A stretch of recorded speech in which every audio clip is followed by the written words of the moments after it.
उन्हीं दिनों यहूदिया के बियाबान मरुस्थल में उपदेश देता हुआ बपतिस्मा देने वाला यूहन्ना वहां आया।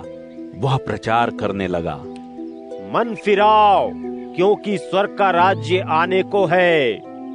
यह यूहन्ना वही है जिसके बारे में भविष्यवक्ता यशायाह ने चर्चा करते हुए कहा था, जंगल में एक पुकारने वाले की आवाज है, प्रभु के लिए मार्ग तैयार करो और उसके लिए राहें सीधी करो।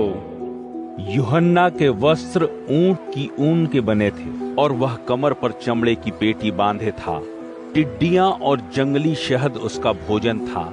उस समय यरूशलेम, समूचे यहूदिया क्षेत्र और यरदन नदी के आसपास के लोग उसके पास आ इकट्ठे हुए।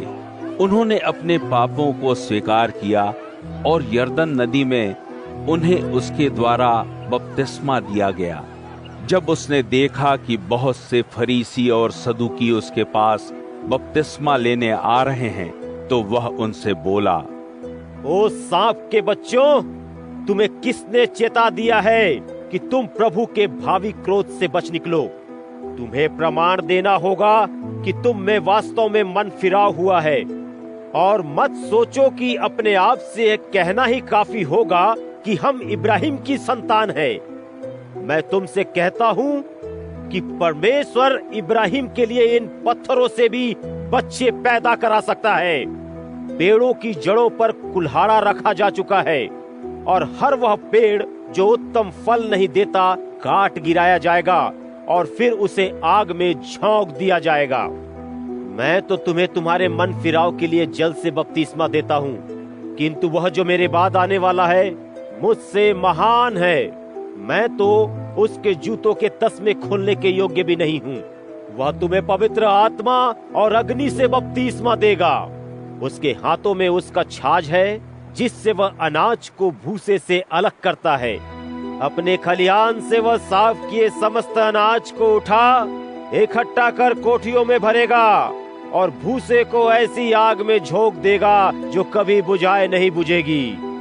उस समय यीशु गलील से चलकर यरदन के किनारे यूहन्ना के पास उससे बपतिस्मा लेने आया।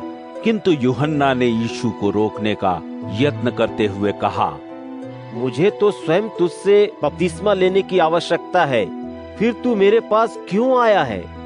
उत्तर में यीशु ने उससे कहा, अभी तो इसे इसी प्रकार होने दो। हमें जो परमेश्वर चाहता है उसे पूरा करने के लिए यही करना उचित है। फिर उसने वैसा ही होने दिया, और तब यीशु ने बपतिस्मा ले लिया। जैसे ही वह जल से बाहर निकला, आकाश खुल गया। उसने परमेश्वर की आत्मा को एक कबूतर की तरह नीचे उतरते और अपने ऊपर आते देखा। तभी यह आकाशवाणी हुई, यह मेरा प्रिय पुत्र है, जिससे मैं अति प्रसन्न हूँ।